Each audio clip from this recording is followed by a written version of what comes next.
some questions, I guess. But, well, I guess first off, tell me where'd you grow up? Tell me a little bit about your parents. And I can take too long doing this if I don't watch it. Oh, that's all right. I was born in 1948 in Lyman, Mill Village. Dad was a chemist. And I was baptized by Hopkins Weston, who's from the Westons here, and is all connected in with the low country and the up country. There was a little church. Lyman didn't have an Episcopal church. Greer nearby did, and it was called Good Shepherd. And Hop Weston baptized me and was my priest when I was a baby in early childhood. Then he moved away, and we moved to Greenville. But then I reconnected with him just a few years ago, and he had taken a church in Hopkins, where his people had built the town of Hopkins, had a church there. We reconnected, and that was kind of cool to be, 60 and 80 reconnecting. Dad was a chemist, educated at Clemson. He could not have gone to college except for Roosevelt's NYA program. Mother was a school teacher and went to Furman, real good school teacher. She gave it up to teach me. And I later, Rita, my wife, diagnosed that I must have been ADHD, or so. I couldn't sleep and wouldn't sit still, and had double of a time reading. And so Mother took extra time with me to teach me.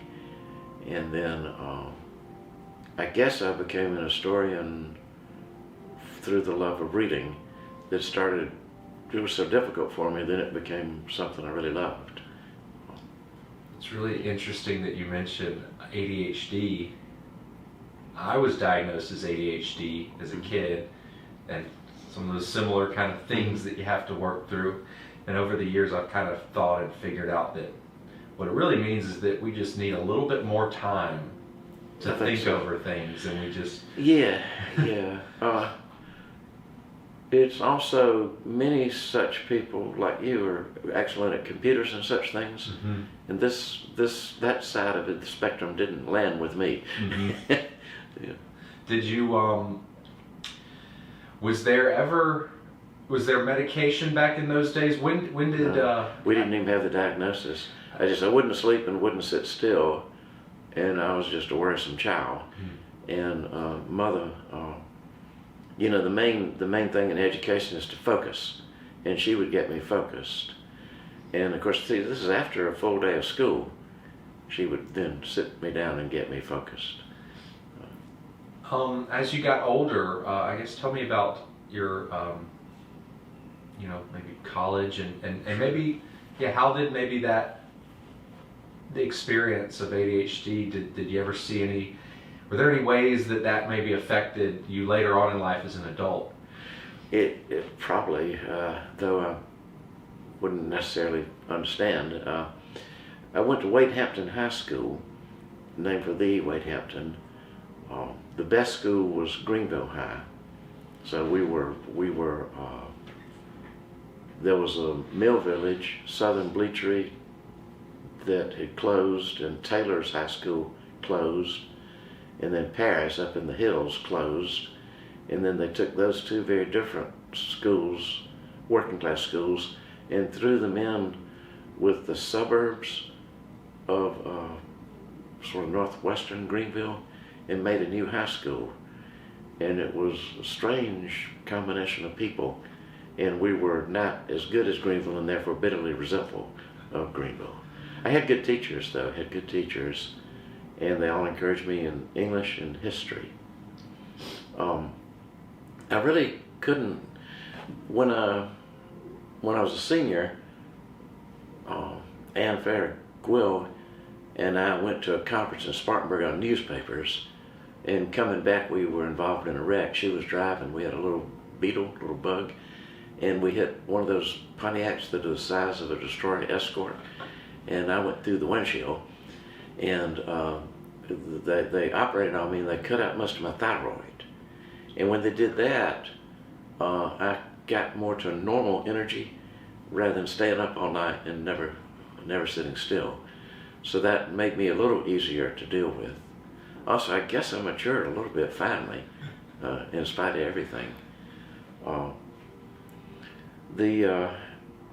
course, while in, our priest was Father Tom Carson, who had a great deal to do with getting this place started and pulling Holy Cross out of the mess that it was left in with the embezzlement, and then bringing Father Tommy Tipton here.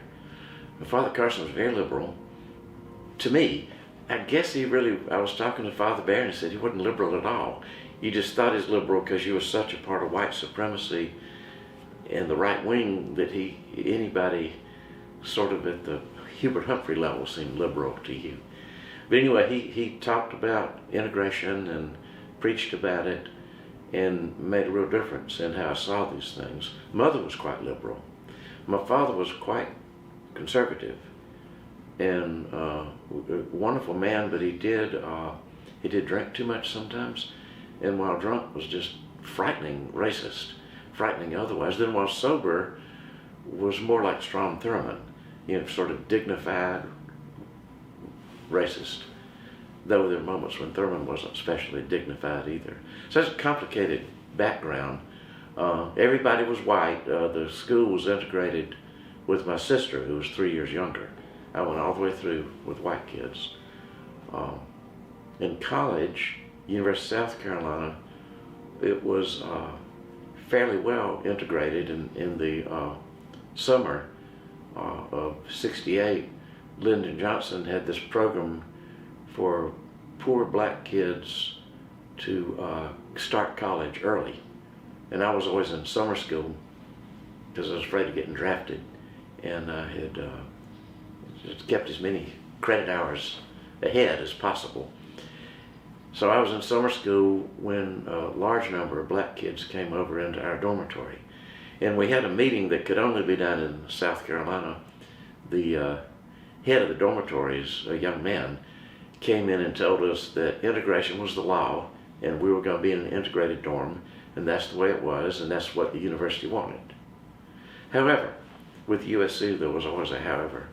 If you're uncomfortable with this, we have another dorm that's only for white people that you can go to. So we're sitting there with this very South Carolina kind of a deal, and David Lewis, who was nicknamed Poot, who was from Easley, and part of that whole Easley group that included Mr. Whitmire that recently passed, he was quite a free spirit, and he just looked over at me and said, "You're not afraid of black people, are you?" And to be honest, I was. But I said, "No." And he says, "Well, we'll stay in the dorm." So he and I stayed. And then he was quite used to being around black people, and I got used to it. We played basketball with them. And one fellow named Charles Miller became quite close. And he had been at South Carolina State when there had been the episode where the Highway Department and the National Guard and SLED killed 3 students and severely wounded others. And they were shot in the back and in the bottom of their feet, all of which gives you clear evidence that they were not threatening anybody and were just shot as they ran away. Anyway, he and I would talk about race and such things, and he educated me quite a great deal. That's I can imagine just what a pivotal time that was, especially here, being... South Carolina was not Mississippi. I taught at Mississippi too, but it's so black and so right-wing, and of course we had Thurmond out there, and then Hollings was such a complicated man with regard to race, that all kind of important things happened here. And we're beginning, Walter Edgar and his history is beginning to show us how layered the history was. when they had the two dorms and there was the option to go to the other dorm, Yes. how many of the white students, maybe what percentage do you think did go and say, no, we don't want to be here? David and I went. So it was, y'all were kind of we the only two that were like, we were it, yeah. we're cool with this, we'll stay. There were, in this dorm, there were maybe a total of 60 people. And right on the hall, I guess that there were 20. And I came to know everybody pretty well, but Charles particularly well. That's We played basketball at Booker T. Washington High, and it was interesting. You had to shoot to get chosen, and so I could. That's a shoot pretty good. If you missed your foul shots, you didn't play on the team. You waited until another game started, and that was interesting school. Later, it became an honors school with more interesting programs. It's interesting how sports in this country kind of became the bridge almost. It did. We had our basketball team was good. The football team was good for ACC in those days. It integrated second to Maryland, and that made it better. And so meeting me, and of course David Lewis, he knew all the black athletes and would introduce me to them. In those days, the athletes lived in the dorm with you. Now they have a separate place to see them. But we lived in the dorm with athletes, New York boys, Catholic, Irish, and black kids. And it really did mix and mingle everybody. So you go from South Carolina, born and raised, and then you go to college, and all of a sudden, kind of at one time, you've got New Yorkers and you've got black and white and Irish. Yeah, I told Dad that I was with so many Irish Catholic. I wasn't especially interested in being Catholic, but I sure liked the Irish. And then, of course, they showed me how much, we are the middle way, and how Catholic we are. They would call us the junior varsity, and I still kind of see us that way. We're not quite Catholic. So, where did you go from there? And of course, I met Rita, and Rita was always she was always liberal on civil rights. I don't know where it came from, not her parents. It just God. And she went to a high school with one black person, but she was very liberal, and she pushed me a little farther toward liberalism. How old were y'all when y'all met? We met in '69, and we were just about to turn 21. And we'd missed the summer of love, '68. We didn't know each other in the summer of love, which, as you may remember, wasn't really the summer of love. It was the summer of race riots and killing of important people. I went to University of North Carolina, Chapel Hill, and Rita put me through school doing the work, and I was in the National Guard, and that paid the tuition. Today it wouldn't. Things were cheap then, but Chapel Hill was the liberal school in the South in that era, and I was fortunate to work with some of the very best historians for studying civil rights and race relations, Joe Williamson and George Tyndall in particular. George had gone to school with my mother from first grade through Furman, and immediately welcomed me. I remember when Mother died, he sat with me maybe an hour saying nothing, and not just any professor would do that with a junior professor. Then Joe Williamson, he's dead now. He became an Episcopalian. He married my best friend from St. Andrew's College, and an artist, Ann Woodson, and he did become an Episcopalian, and I realized he always was. There was a an idealism in him and a ritualism and a formalism in him that made him somehow liberal on race, and the church was perfect. His father was a minister with one of these really independent Christian churches where you yell a lot and scream, and they were regarded as being out there even by the people in Anderson County, which means you were pretty out there. So, did you have an interest in history early on? I did. I thought I was going to be a newspaper guy, but Rita likes this story that as they were trying to teach me how to read, Mrs. Marshall in the 3rd grade, she took special interest in me and worked with me during recess and lunchtime and after school, and then hand me over to Mother. Yes, it took a lot of people to train me how to read, but she made me read history. And I remember about knights of King Arthur and also Robert E. Lee and the Civil War. And that started a passion for such things that remained with me. We had a scout day, and everyone wore their uniform.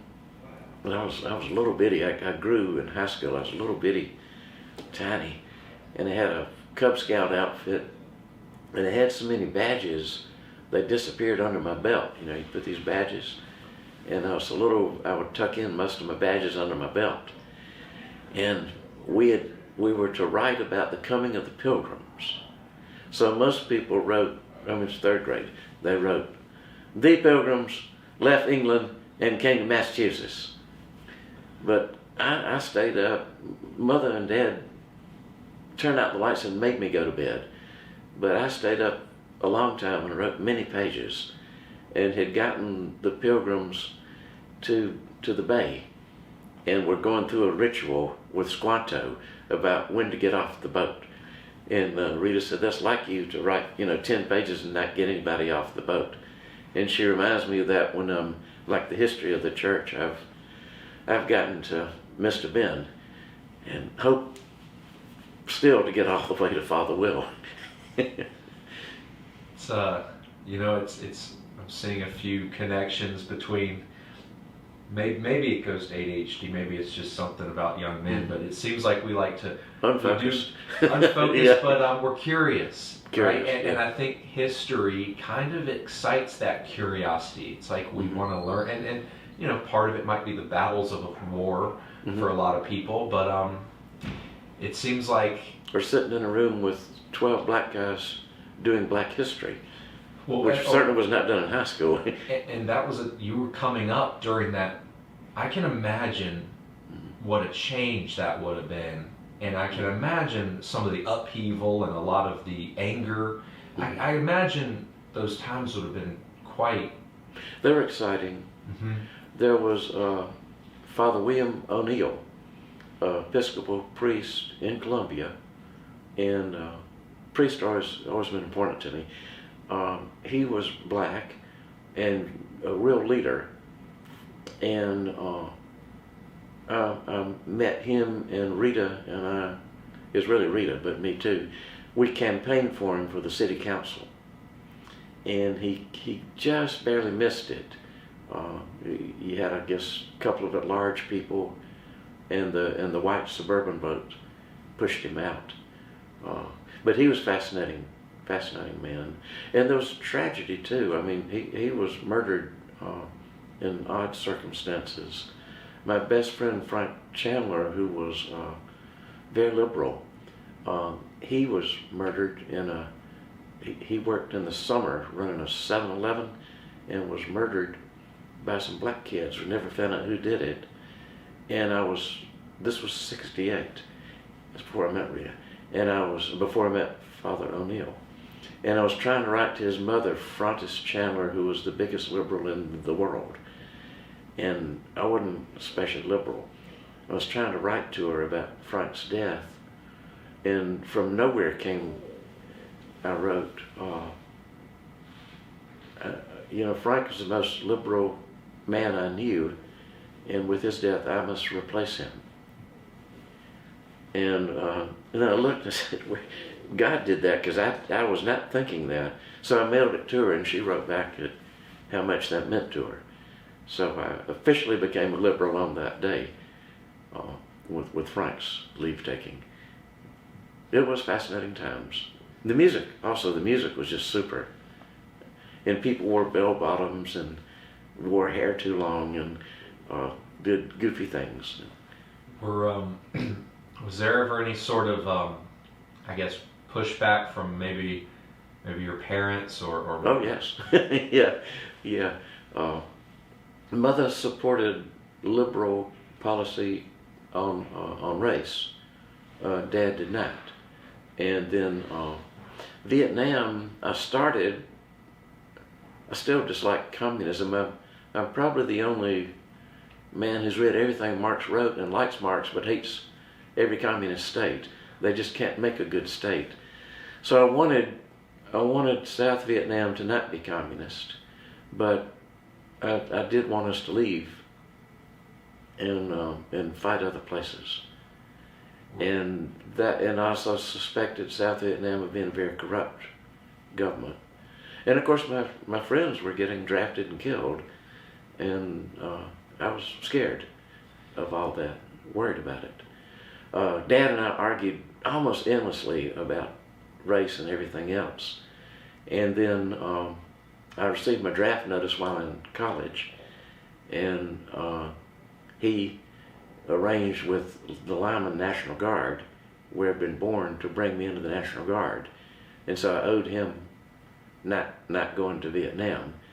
And it's very complicated to owe your father something like that and also be mad at him a great deal of the time.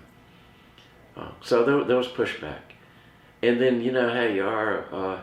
I sometimes would start fights with my parents about nothing. I realized that, as my own children did to me later. I would realize, well, I know where that's coming from. Seems like in some ways we rebel against our parents and then later on see ourselves in some ways becoming like them. Absolutely. Rita did this to me the other day. Dad was active in the church. He was junior warden because he could fix everything. He was senior warden because he was a good fundraiser and good leader. Christ Church is kind of the mama church, and they asked him to help start St. Francis, a mission church, out closer to Wade Hampton where we lived. This is the only time there were lots of young Episcopalians in the 50s and 60s. So he was very active. He literally built churches with his hands. He was a carpenter. He would tell us like Jesus. And he would, I never was any good as being a carpenter, but I too served as junior warden and senior warden, and about the same times as he did. And then the people at St. Francis got into an incredible row over, they finally had gotten big enough to build their own church, and they got into a big fight like Episcopalians would over whether it should be a Gothic rock pile or more Jeffersonian. And it split the congregation, and they fired Dad as senior warden, and we all came limping back to Christ Church. And then at St. Thomas in Abingdon, we had Bishop Gene Robinson, the gay bishop. I was on the standing committee, and we decided we should vote publicly for his ordination and acceptance. And this was disapproved in my church. And so I was diselected as senior warden. And for different reasons, Dad and I both were in positions of leadership and then removed from positions of leadership. What year was that when Bishop Robinson? Mm-hmm. Goodness, let's see. 90s. I can't narrow it down. We'll have to look that up. It's kind of interesting that of course, it split the church here, mm-hmm. and so that'll help us. That'll help us date it because I remember vaguely because we went to All Saints at the time, and I remember my parents talking all about it. Yeah, we were in All Saints in the summertime. Mother had a place, and we went to All Saints, and of course Chuck Murphy was at All Saints. And then he was, you knew Chuck Murphy, didn't you? Mm-hmm. He was just very different in his approach, and not really an Episcopalian. Finally took him out of the Episcopal Church. So that led us overseas to Prince George, where there was Tommy Tipton and Holly Holbrook. And then Holly ended up in Virginia, and I worked with Colonel Williamsburg, and he was Bruton Parish, and so I'd see him all the time. So all these priests, I mean, the ones that baptized me shows up later in my life.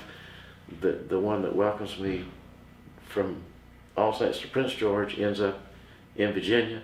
No one goes away. They don't die and they don't go away. You just keep reconnecting with them.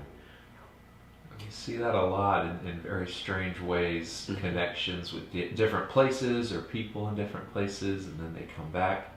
Yeah. It's interesting because I'm now connecting these dots, and it seems like every 20 years there's some sort of upheaval and civil shift, and That's right. civil rights, and then we've kind of been going through this, I guess, gender sexuality shift, and it's very interesting, and it's an interesting time to, I guess, know people that have come up during this time and are still reflecting on it. And that's the right word, reflecting. You know, Bill Oberst talks about re-speaking. You speak the truth and then you re-speak it. And the actor has to re-speak.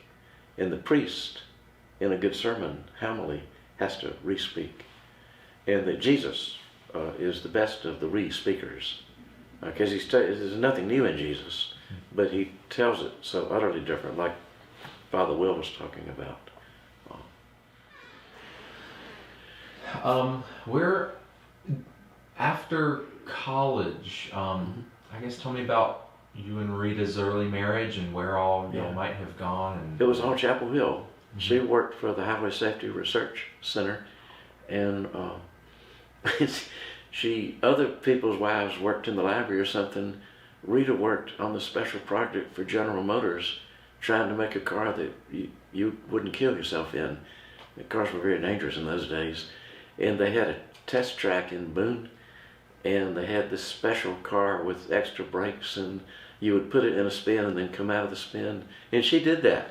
And other people would talk about their wives working in the library, and they'd ask me what my wife was doing. And I'd say, she's wrestling a death man's curve in Boone, North Carolina. But that's what she did. And we were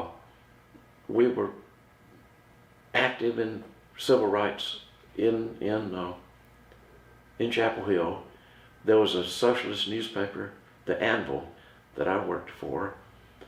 We had a friend, Joe Herzenberg, and he was gay, and I was too stupid to realize that. We were together, we made road trips. We went to Connecticut together in a car, and I never caught. He finally came out to Rita, and then she had a talk with him. Of course, I wasn't prejudiced, but I was just too thick to get it. He told me the term gaydar. He said, "You have no gaydar." Well, that might not be thick or ignorant. That might just be that you're a kind spirit, and that kind of doesn't matter, right? Or It didn't matter, but I also think I'm thick. Yeah. Because Rita every day and my kids will have to fuss at me about. You may notice when I'm an acolyte, it takes about 3 people to dress me. Yeah.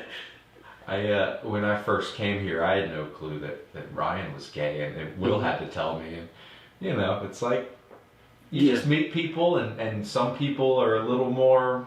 We all just hold ourselves differently, and. Well, you raise interesting point when Father Carson and Father Manny Reed, and Father Jim Finnegan. He used to sit in this room with our men's Bible study. About 5 men came together after this black church had been bankrupt by the embezzlement. And there were issues like, should you just give up and close the church? Should they sell off their land, which was mortgaged, and keep just the little chapel? could they welcome in white people who were leaving in droves because kicked out of gays and allies being kicked out. And so, of course, Roddy, who's such an important link, Roddy Brown, such an important link for us, he gathered the black people, there must have been a dozen, most of whom gone now, and met with Father Tipton. And Father Tipton said he would like to come and he would like to serve, that probably white people would come and it really wouldn't be a black church anymore. And they needed to think if that's what they wanted to do. And Roddy had this phrase that Will has memorized, and I screw up the phrase after I write it down and look at it, but I think he said, we'll either give it up or give it away. That they would have to bring in white people, which they were not wild about doing. And he also understood that gays would be coming in. And most of the black, Roddy talked to Will about how the Bible says about homosexuality. And, but we accept, but not really.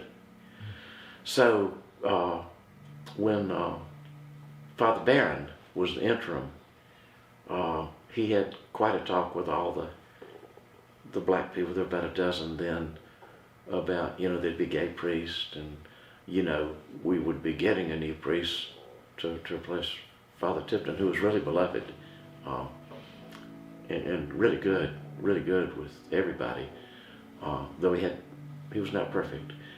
To give you an example, Charles Joyner, a brilliant historian at Coastal, who really knows, he's written about the rice plantations and really understands the rice lands community. He probably has interviewed 1,000 black people over the years, and he's dead now, goes to black churches and sings and fits right in. He could not talk to Ms. Johanna. It just wouldn't work. And after a while he said, would you be more comfortable with your priest doing this interview? And she said, yes sir. So we have a beautiful video of Tommy Tipton and Ms. Johanna and Nathan. I recently watched that. And you watch, there's a real skill in doing that kind of an interview and letting them take the lead and talk. And Father Tipton's just a genius at that. And they were so comfortable with him. And the other genius had to be taken out in the second inning. He gave up too many home runs. Well, anyway, of course, Father Will also worked schooling people about sexuality. And then when we needed an assistant rector, Father Jason was available. And so he arranged for Ms. Dot, who brought me into the church. He arranged for Ms. Dot to meet him, because she was baptized in the old Holy Cross and was our living connection back to the oldest churches. And we used to do her birthday was Christmas. So we would do a special celebration. Christmas, was also Ms. Dot's birthday. So anyway, she understood that Father Jason was gay and got the word out to the black people. He's a good man and he's going to be good for us. And so that was the imprimatur set on him. And then when he left us rather suddenly and Father Ryan was available, once again Ms. Dot was sent out. And then Father Barron, who was still around, back and forth from Columbia to here, he and I were talking. He said, that's a great change, because this community, the black community, was not ready for a gay priest in 1907. That's something that's come in 2011, 2012, 2013. It's wild how recent a lot of that is, and even how we're still, the state, the community is still making its way through it. Yeah, I'm going to a wedding March 4th for one of the finest students I've ever taught, but he's part of the what we used to call the Laurentians, the Episcopalians who split off over the issue of the gay bishop, and had their, they've got St. Michael's and St. Philip's, and they've got the cathedral. and the wedding will be they call it traditional, hetero ceremony at the cathedral. And I've talked with Rita at great length about it. I feel like not going, but I need to honor my friend. And some of these disputes, although we need to fight on the right side, we have to quit fighting long enough to get married and bury people. And as Ryan would say, you know, people do people things, and we They have do. to, we Yeah. have to forgive and understand. I guess, and you can tell me if this is something we cut out, but this is one of the things that I've thought about, and you know, those parts in the Bible that you know might be anti-gay Yeah. or whatever. They're homophobic. They're very. What do you? Is there room for, I guess, thought that some of that is people things put in there? I think so. That's how I see it. I had another priest friend, J. Mills, and he lived in the Greek language and read the Bible in Greek every day. He was an Episcopal priest, really bright. He really wrestled because he believed that he didn't think the Bible was literally true, but he thought it spoke a deep truth. And the homophobia is in there. But he studied and found passages that he thought. Of course, it doesn't say one thing. It's complicated. It's got written over 1,000 years and rewritten a lot. And we all have our own Bible. But he could find passages where it's okay. It gets a little crude, but basically what he understood is that in that era, the sexual positions were in a patriarchal society, the man's on top and the woman is on bottom, and also no one should ever come in from behind. Sodomy. And that's really the clear prohibition. The Greeks themselves, they were all sexual experiences and wide open, and most of them gay, most of the great ones gay, and almost all of them bisexual, as my father was and as were his brothers, as I came to understand as I grew older. And as a great deal of Charleston higher society was, the elite could get away with it, and the poor could get away with it. It's the bourgeoisie that had these strict rules. So anyway, he convinced me. I never did the Bible that way. I thought of the Bible as Father Vic Mansfield from Asheville, who was our priest at St. Thomas. He used to say, God inspired all the words, but men had to write it down. Sinful man had to write it down. And they wrote it down to suit what was a very patriarchal and homophobic society. When you look at Jesus, I don't see Jesus prejudiced against anybody. I don't see him judging anybody. And my goodness, he's with the, we don't know if he's with gays, but I'm sure he was. He certainly was with lepers that other people wouldn't even. Bethany is a leper colony, and there's his best friends.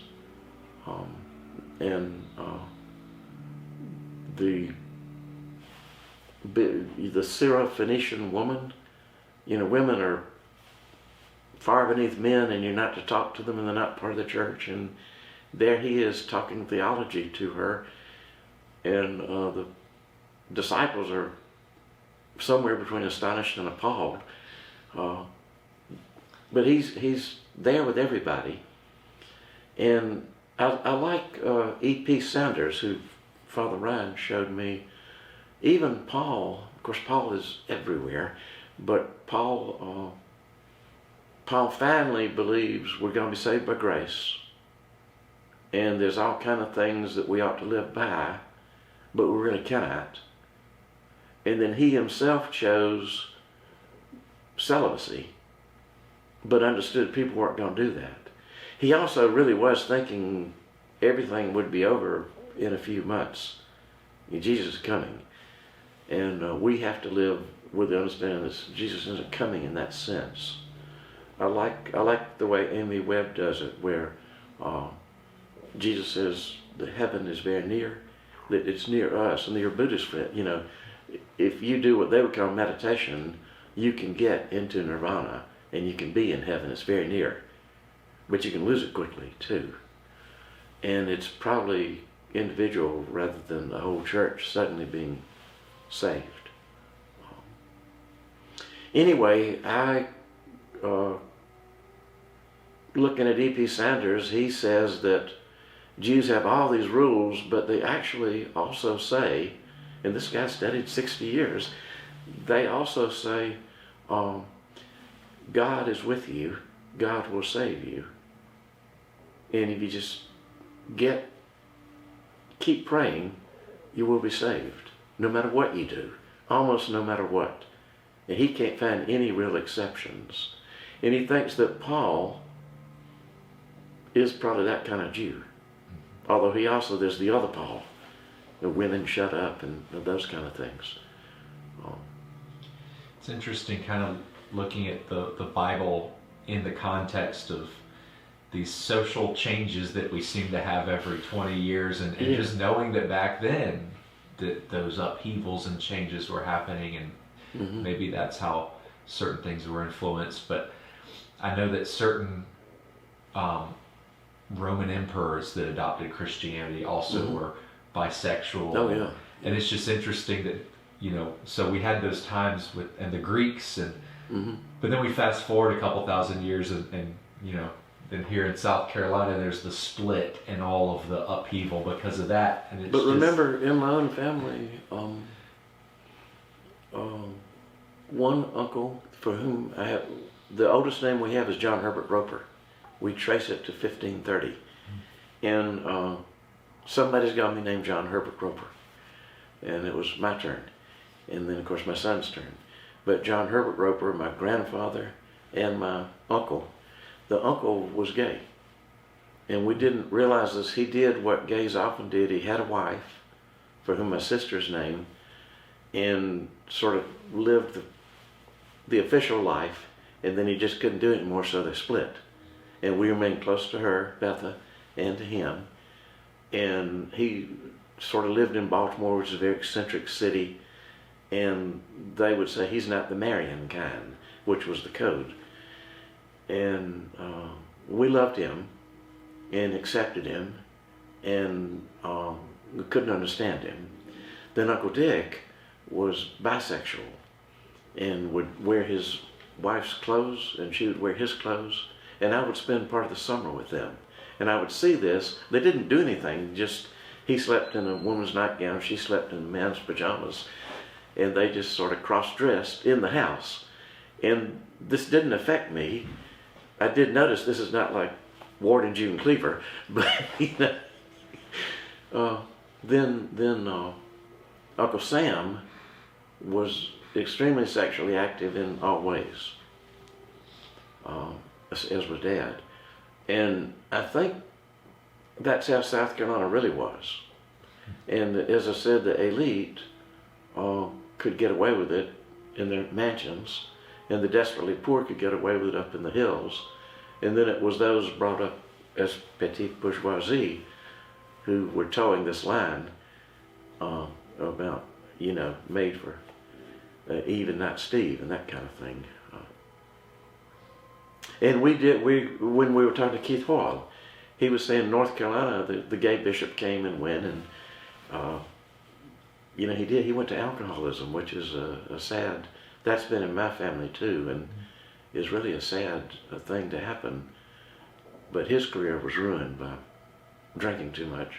Anyway, Keith was talking about North Carolina, it didn't really split. And there were some people who got mad and left, but others came in, and the whole church grew. We went through this really painful split, very painful.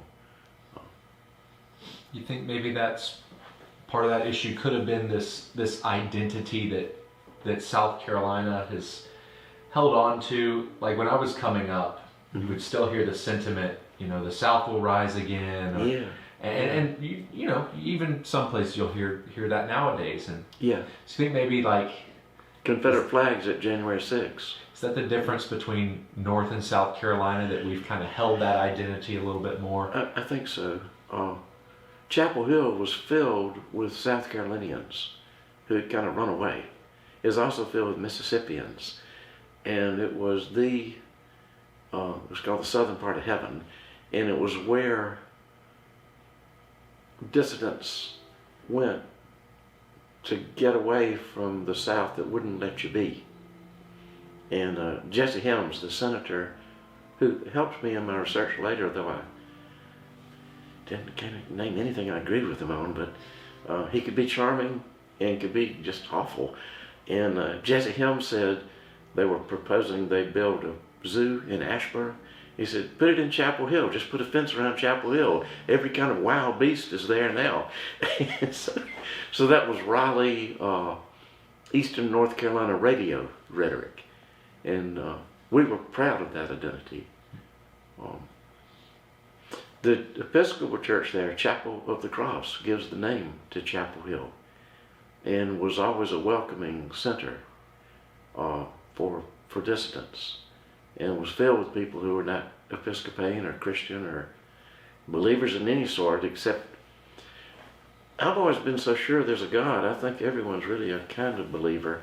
Where I get that is my most proudly agnostic people, if they hit their thumb with a hammer, or they stub their toe, or they have a worse injury, they immediately yell out Jesus or Christ. And why would you do that if you didn't think there was something, you're calling out something greater than you that can help you when you've hurt yourself? There are a lot of people that do believe in a greater something. Mm-hmm. It's just they don't necessarily want to be put in the box that Christianity, to some people puts you in. We're a big tent, although there's not so many people, but we get to do what we want. I do think we're Christian. I think we believe. We've been wrestling in the men's, it's not a men's group, it's open to women, but we've been wrestling with, was Jesus Christian? Because he doesn't seem to be. And would he recognize at all any Christian church? And we think probably not. But we are connected back in some way. Paul didn't know Jesus. Paul knew Christ. And there's a marvelous a bishop that Father Will quotes. When we look at Paul, we should look at Paul through Jesus' eyes and not Jesus through Paul's eyes. And of course, Paul wrote before anybody else. So in the Bible, we are looking at Jesus through Paul's eyes. And Jesus was, for a while, a follower of John, who was very hardcore and ascetic and apocalyptic and chiliastic, and thought the end was coming quickly and had strict rules. And then Paul was like that. But I think Jesus left John. He had to. John was killed, but he didn't talk that way himself. And I don't think that's really quite the message he gave Paul. I think Paul brought that in, and the main message Jesus gave Paul was, you can be saved. Accept me and you can be saved. I will be with you. Heaven is closer than you think. Those are messages Paul got. And they're straight from the Holy Spirit. And I think we're that way. You said that it's a big tent without a ton of people in it. Mm-hmm.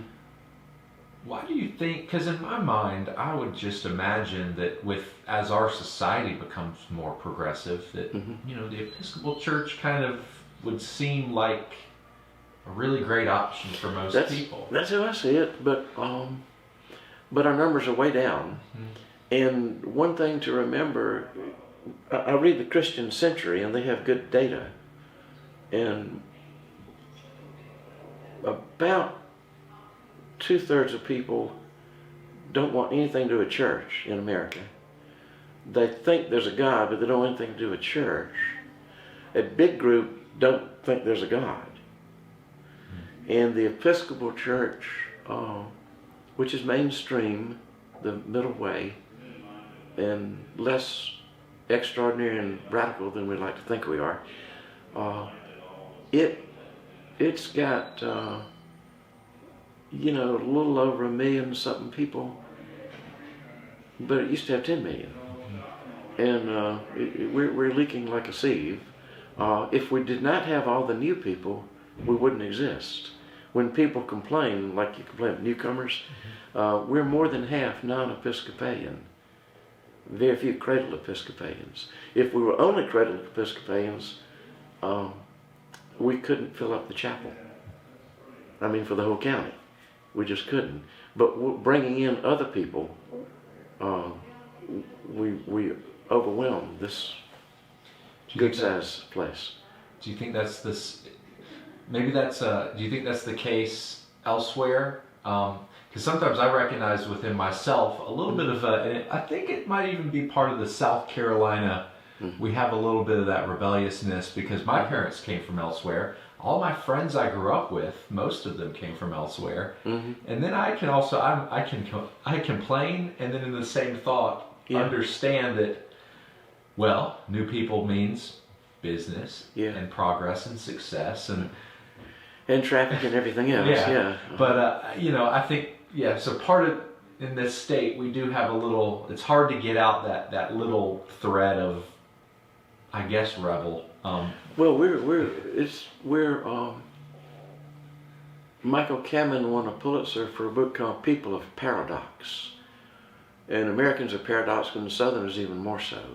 And then Van Woodward, of course, spent a career looking at the irony in Southern history and the way we simultaneously believe two things.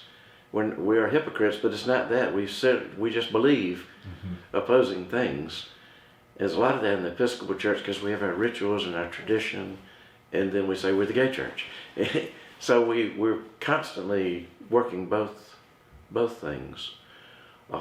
My family's as South Carolina as can be, and I'm proud of that and ashamed of it. And I like what William Faulkner said of Mississippi. I love it despite. I loved Virginia because, but I love South Carolina despite. I mean, I can't help but love it. It's my people. It's me. I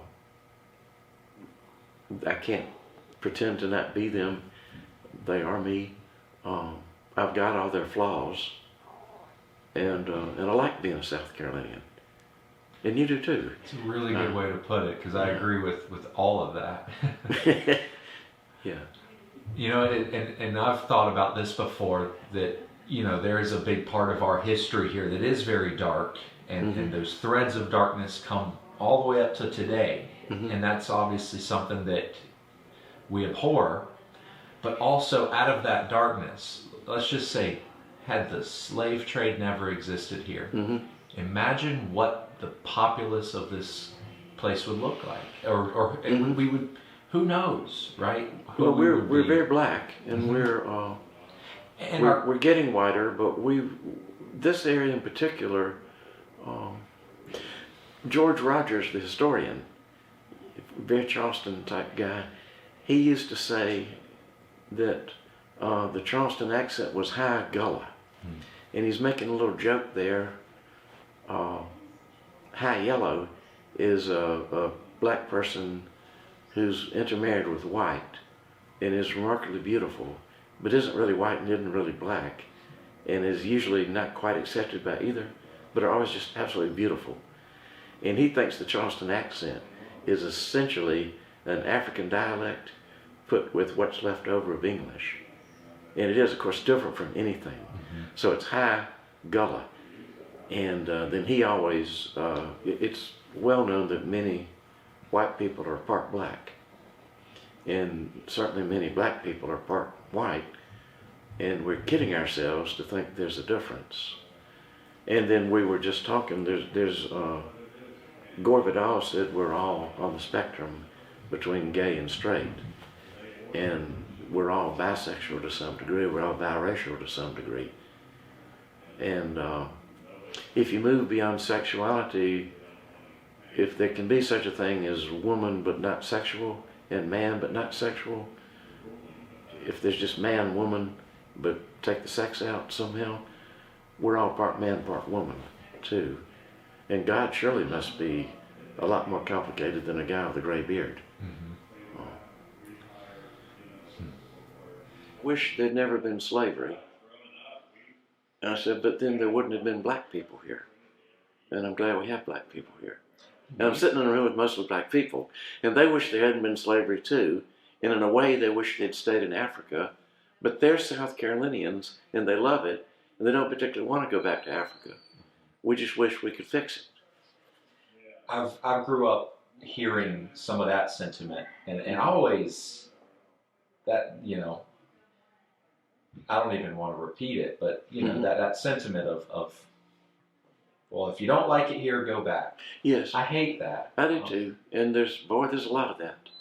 And of course, nobody's going back. I mean, there are more coming. Well, we need, when will we all understand that we need people, and we need spirits, and we need people that work and contribute, and everyone does, you know. That's in the Bible. Yeah. That's just as obvious. The whole Jewish tragedy is to pick yourself up out of the dust and patch up the blood and the bruises and have a good meal and get back at it. And I hope they'll do that to Palestine, to bring them back in. You know, of our different presidents, Jimmy Carter is the most interesting recent one, maybe the most interesting period. And not a great president, but a great man. And Rita and I have enjoyed, we went to his Sunday school class and paid close attention to him everywhere. And he has a book about Palestine and Israel. And then he has, he knows, he came from a white supremacy and had benefit of white supremacy. And in a kind of garden variety way, was never racist, but certainly benefited from racism. And therefore participated in it, as you and I have. And so it gets a little silly calling each other racist. Of course, that's what we're raised in. What are you going to do about it? What happens next? But I like Jimmy Carter. And he's a long way from figuring anything out, as we are. But he's brilliant, and we're not, and he can't make it. So we shouldn't feel too bad that we're having a time. What do you think, you know, looking back and seeing this history that you've lived through here in this state, where do you think we might be going? Do you think, I tend to believe that there is some hope in... Doom Sphero, you know, we're supposed to believe in hope. And Christians, I think, I have a lot of hope. I believe in a day that maybe when I have kids coming up, or maybe it's when I have grandkids coming up, but I do believe in a day when there will be a generation that looks back at some of the old timers or at the history and just doesn't understand, you know, how did y'all feel this way?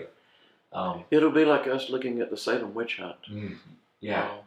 We can sort of do that with slavery, but if we think about things we expect to enjoy as white people that are the direct result of slavery, we can't really look at slavery in the proper way. Or we wouldn't put up with the racism we put up with. You wouldn't do what you did in Memphis the other day unless you had a slave patrol, which is where police come from.